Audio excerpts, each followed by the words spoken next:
Ito ay rated SPG. Striktong patnubay at gabay ng magulang ang kailangan. Maaaring may masiselang tema, lengguwahe, karahasan, sexual, horror o droga na hindi angkop sa mga bata. Ang bida nga nating si Tata at ito ngang si Francis ay magiging close na dahil na nga rin naghahanap nga ng bagong sekretarya ito ngang si Francis at timing naman na ito ngang si Tata ay mag-a-apply nga sa mga palma.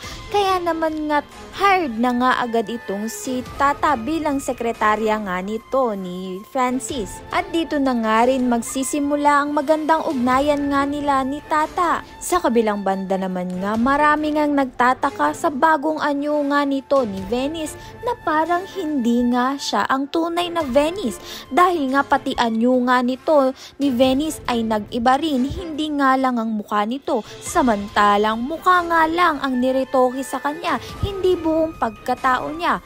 May posibilidad nga na may ginawa na naman ngang masama itong si Vivian at si Sugar na itago nga ang totoong Venice at siraan nga itong si Tata dahil ito na nga rin si Venice ay kinausap nga itong si Francis at sinisisi nga ni Venice ito ngang si Tata na sumira nga raw ng mukha niya.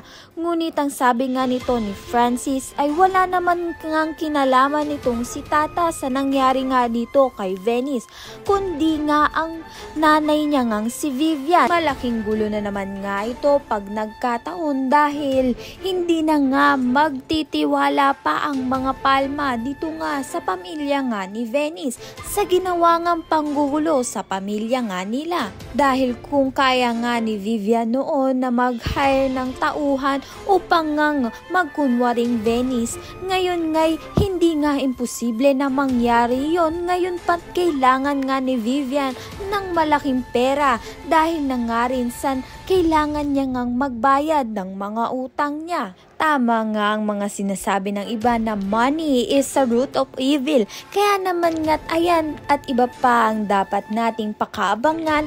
Maraming salamat sa iyong panonood.